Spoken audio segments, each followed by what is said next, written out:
The story begins with two teenage girls discussing the events of the previous weekend, during which one of them, Katie Embry, went to a cabin in the mountains to spend time with some friends. While talking, the subject of a supposedly cursed videotape is brought up.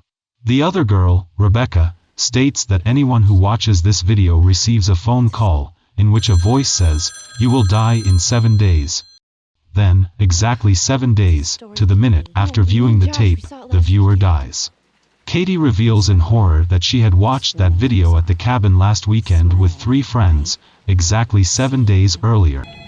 When the phone rings, Katie freaks out. She thinks the call from the ghost, but it turns out from her mom.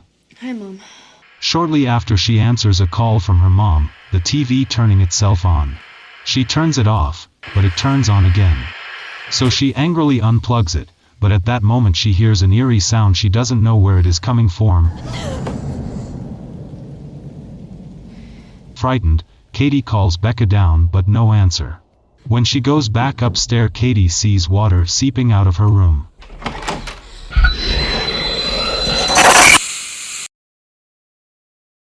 Katie is mysteriously killed while Becca has the misfortune of watching, causing her to be institutionalized in a mental hospital. The film then introduces Katie's aunt, Rachel, a journalist living in Seattle. Her son, Aiden, was not only Katie's cousin but also her good friend, and seems to be sensitive to psychic occurrences. Aiden's teacher brings to Rachel's attention that he had been drawing pictures of his cousin dead in the ground for days before Katie actually died. At Katie's funeral, Rachel's sister asks her to investigate her daughter's mysterious death. As she begins, she is told that Josh, Katie's boyfriend, also died the same night as her. You heard it from who?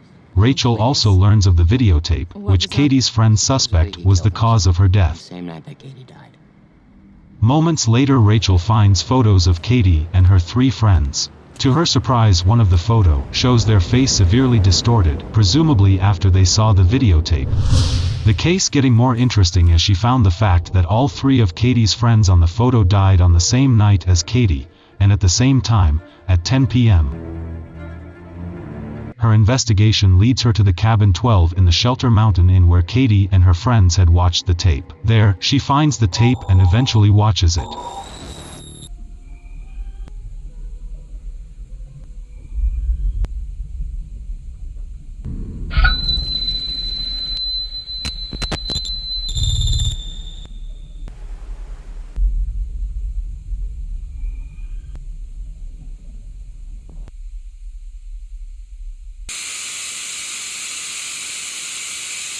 After that, the phone rings and a girl says, 7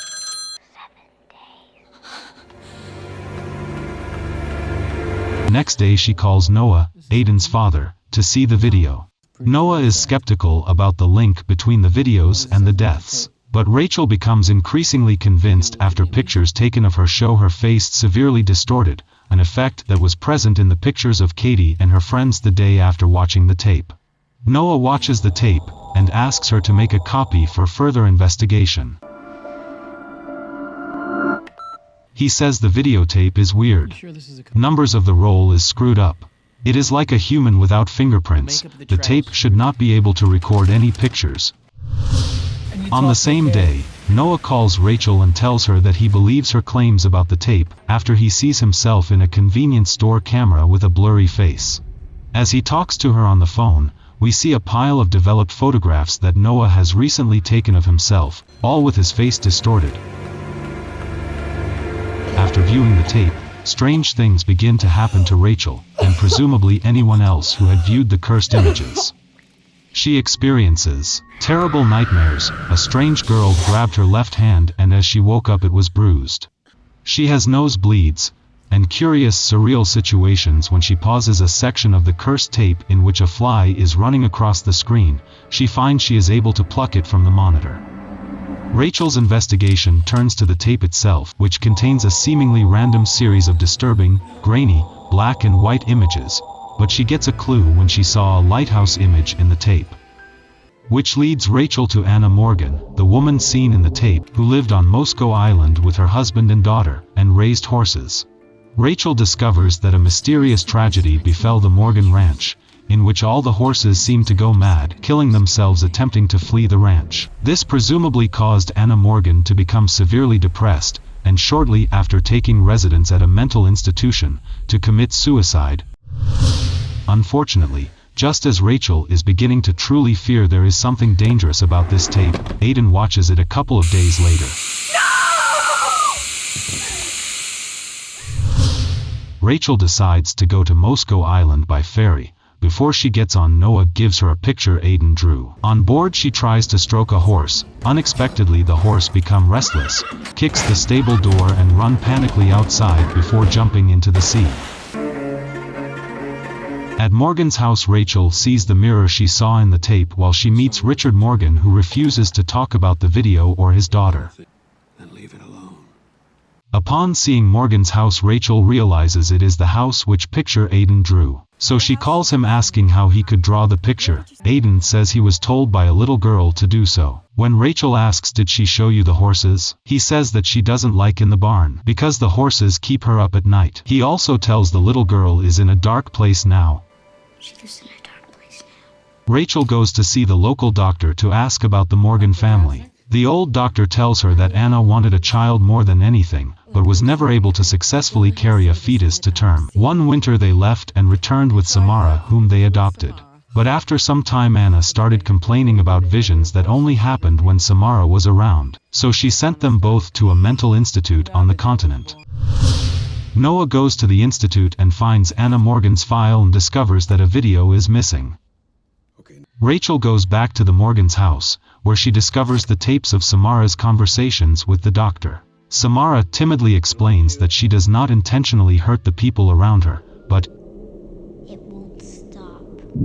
After watching the video of Samara's conversation, Rachel is confronted by Richard Morgan, who has taken all the electronics in the house into his bathroom as the bathtub is overflowing with water. He states the girl was evil, and then promptly kills himself by lying in the bathtub and turning on the electronics via a switch-controlled extension cord around his neck. Noah arrives at the house just after Richard's death. Rachel remembers Aiden said the girl doesn't like in the barn, because the horses keep her up at night. So they goes to the barn to discover a little room where Samara was kept by her father.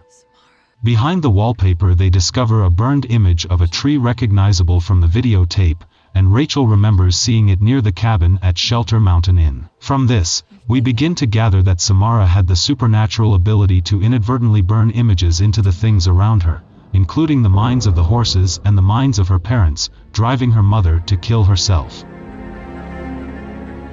Rachel and Noah depart the Morgan farm and arrive at Shelter Mountain Inn.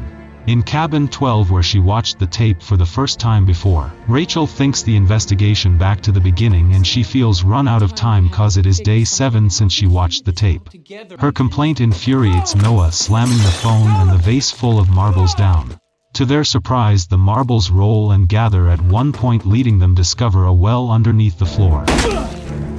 Rachel is led to where Samara was killed, at the bottom of a well. As the two observe the well, a number of bolt and nail dislodged, presumably perpetrated by Samara. Resulting, a TV falls and strikes Rachel, which instantly fall into stuck in the well and finding Samara's body.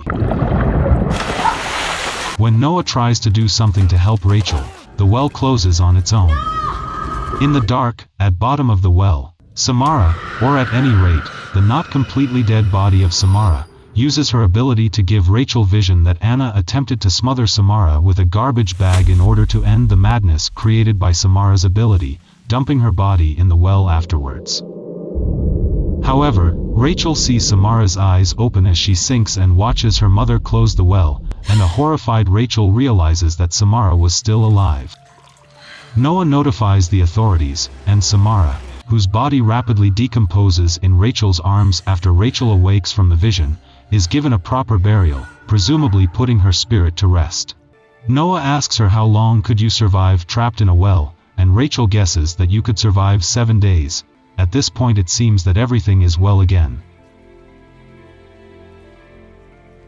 And Rachel informs Aiden that they will no longer be troubled by Samara. However, Aiden quickly corrects her and says that Samara's spirit has been released, evident by the bruises on his arm, given by Samara in a nightmare that Rachel also experienced. She never sleeps. Noah is going over some film prints in his apartment when his TV turns on to static, in the same fashion that Rachel's niece Katie experienced before her death. Noah turns it off casually before the TV turns itself on again, which alerts Noah.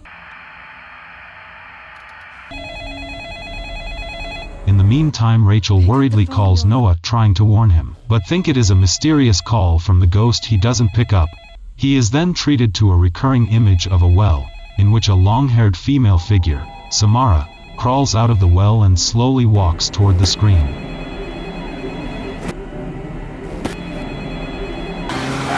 Pick up the goddamn phone!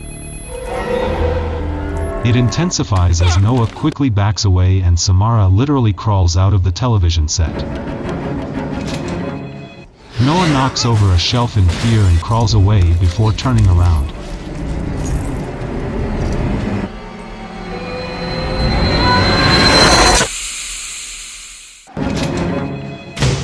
Rachel arrives only to see Noah's apartment is messed up. She senses something bad has just happened.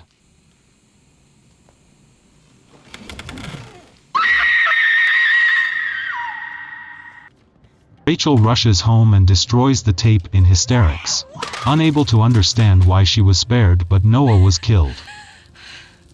But a few moments later, as her gaze falls on the copy of the tape she made for Noah lying under the sideboard, she realizes that the only way to escape Samara after watching the video is to make a copy of the tape and show it to someone else, thus continuing the cycle. Rachel made a copy to show to Noah, while Noah made no copies. The movie ends with Rachel helping Aiden to make a copy of the tape.